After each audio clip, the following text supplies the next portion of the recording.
말씀을 시작했는데 우리 한번 앞에 마태복음 4장 23절 한번 보시기 바랍니다. 5페이지인데요. 4장 23절 신약 5페이지에 있습니다. 4장 23절 한번 제가 읽어드릴게요. 예수께서 온 갈릴리에 두루 다니사 그들의 회당에서 가르치시며 천국 복음을 전파하시며 백성 중에 모든 병과 모든 약한 것을 고치시니 라고 되어 있죠. 그리고 오늘 9장 35절도 이와 같은 내용의 말씀으로 되어 있습니다.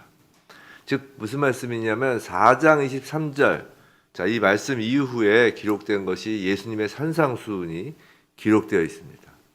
그리고 세 가지씩 세 번, 총 9가지의 예수님의 이적이 나오고 그 중에 8번이 치유에 대한 것이고 또 그 이적들 세 가지씩 되어 있는 이적들 그 사이사이에 이제 예수님의 제자들에 대한 가르침이 나옵니다.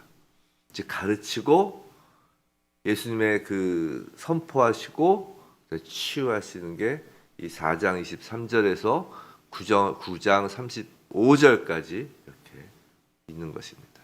양쪽에 이렇게 기둥을 세워놓고 예수님의 사역을 전개하신 것이죠. 이 9장 35절에서 이 모든 이제 예수님의 사역을 다시 요약하고 정리하면서 말씀하고 있는 거죠. 근데 단순히 이 9장 35절은 예수님의 사역을 정리한 것에 이제 머무르지 않습니다. 그 다음 단계로서 제자들의 전도, 선교 명령의 문을 여는 말씀이기도 합니다. 이제 10장을 한번 보세요. 10장을 보면 10장 전체에서 이제 이 10장 전체는 이 10장 마지막 절까지는 예수님께서 제자들에게 이 땅에서 예수의 제자로서 명심하여야 할 것을 집중적으로 말씀하시는 내용이에요. 그래서 이제 11장 1절을 보시면 뭐라고 되어 있어요? 예수께서 12 제자에게 명하기를 마치시고 라고 이제 되어 있는 것입니다. 10장 42절까지 명령을 얘기하신 것이죠. 이 명령이 곧 이제 전도, 선교 명령입니다. 오늘 본문 35절에서 38절까지는 예수님께서 이제 본격적으로 10장에서 본격적으로 명령, 전도 선교 명령을 하시기 전에 그 명령의 문을 여는 말씀이라는 것입니다. 자, 그러면은 그 전도의 문을 열면서 첫 번째 문을 한번 열어보겠습니다. 첫 번째 문이 무엇이냐? 그건 제자들이 앞으로 하게 될 구체적인 일, 그 사역의 내용을 이제 35절에서 보여주는 것입니다. 그건 예수님이 이 땅에서 하신 일입니다.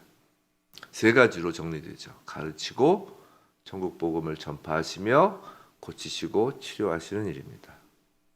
근데 지금까지 아까 4장 23절에서 9장 25절 그 사이에 그 예수님의 그 치유 사역을 보면 그게 8가지나 되죠.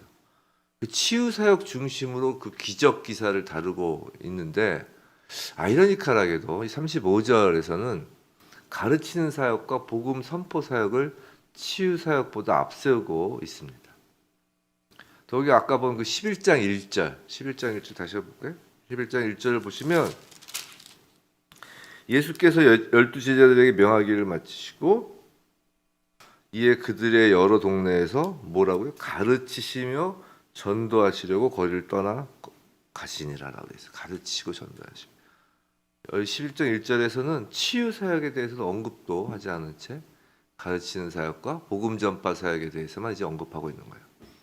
이게 무슨 말이냐면 예수님 치유에 관한 기사들이 단순히 예수님의 치유의 그 능력을 드러내기 위한 목적이 아니라는 것입니다. 예수님 치유가 중요하지 않다가 아니라 그 본 취지가 단순한 치유가 아니라는 거예요. 그건 능력을 가진 예수가 과연 누구냐라는 것을 말하려는 것이고 궁극적으로 구원의 복음을 알리고자 하는 것이 치유의 목적이라는 것입니다. 즉 천국 복음의 선포 또 가르치는 것에 포함된다는 거예요. 치유 행위는 가시적으로 드러난 것이지만 그 일을 통해서 이루고자 하시는 일은 천국 복음의 전파였습니다. 우리가 이걸 잘 알 수 있는 게 사도행전, 제가 강해 설교할 때 말씀드린 것처럼 사도행전에서 그 사도들의 치유 그리고 여러 가지 기적, 이사가 나온 장면을 다시 한번 쭉 보세요. 그러면은 꼭 하나님의 말씀을 선포하고 나서 치유와 이적이 일어나는 걸 알 수 있습니다. 그러니까 치유, 이적 그 자체가 목적이 아니라 그 말씀이 하나님의 말씀이다라는 것을 반증하기 위해서 치유, 이적이 나타났던 것이죠. 초기 교회에. 성도는 우리가 말씀을 배우고 또 설교를 듣는 것은 단지 성경 지식을 쌓고 우리 자신만의 성숙을 위하고 나 혼자 은혜 받으려는 것이 아닙니다. 말씀 설교가 그만큼 중요해요. 가르치고 선포하는 일, 즉 전도와 선교를 하기 위함인 거예요. 성령은 교통하는 영입니다. 우리가 축도할 때 그러죠. 성령의 교통하심과 이렇게 나잖아요. 교통하는 거예요. 상하로, 좌우로. 그 말씀을 전할 때 성령님이 강력히 교통 운행하시는 것입니다. 그때 은혜가 더욱 넘쳐나는 것입니다. 듣고 배운 말씀을 내 안에 담아두는 것에 그치는 것이 아니라 그 말씀을 가르치고 선포하기를 우리 주님은 원하십니다. 그건 저와 여러분들길 축원합니다. 주님의 이름으로 축원합니다. 자, 둘째 문을 딱 열면 이제 제자들이 예수님의 일을 하는 동기입니다. 첫 번째 문은 무슨 일인지 그 내용에 대해서 말씀하셨다면, 두 번째는 그 동기이죠. 36절이에요. 무리를 보시고 불쌍히 여기시니, 불쌍히 여기심입니다. 여기서 사용되는 단어는 내장이라는 의미를 갖고 있는 단어예요. 내장, 창자. 즉 창자가 끊어질 단장이 끊어진다고 그러잖아요. 그 단장이라는 뜻이 창자잖아요. 끊어질 단, 내장할 때 그 장자인데 이 창자가 끊어질 듯한 애통함입니다. 목자 없는 양과 같이 고생하고 기진한 사람들을 보며 긍휼한 마음을 품으신 예수님의 마음이 바로 제자들이, 그리고 바로 우리가 전도하고 선교할 수밖에 없는 동기인 것입니다. 우리가 말씀 가운데 임하신 성령을 통해 얻는 것은 예수를 아는 지식뿐만이 아니라 예수님의 그 마음 자체입니다. 바리새인들과 서기관들과 같은 유대교의 지도자들은 방황하는 사람들에게 아무런 동정이나 도움이 안 되는 율법만 가지고 오히려 그들에게 무거운 짐을 지우고 낙심토록 하였습니다.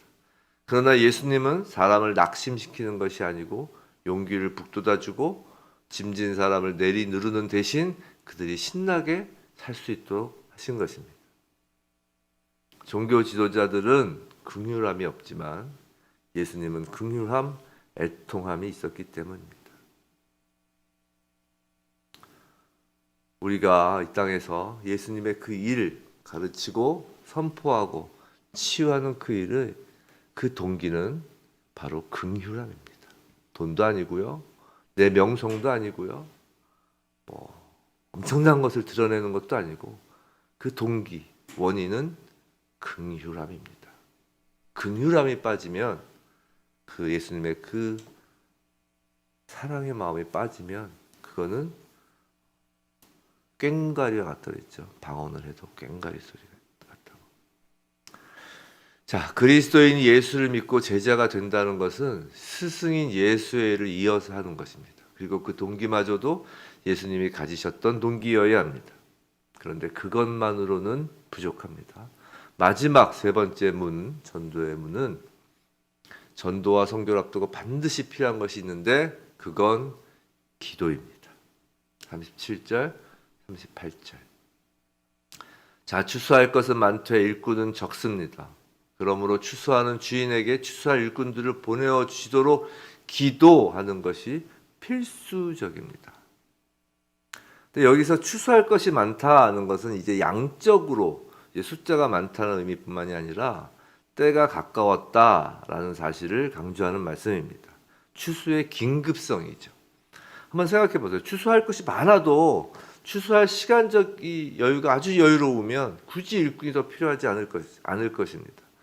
그러나 때가 가까웠습니다. 사람들보다 예수님의 마음이 더 급하고 안달나신 거예요. 왜요? 예수님이 이 땅에 오셨다라는 것은 천국이 도래하였다라는 긴급한 사인이기 때문입니다. 하나님 나라 그 자체이신 예수님이 오셨잖아요. 예수님 마음이 급하신 겁니다. 그 예수님의 그 급하신 마음에 우리의 기도를 얻는 것이에요.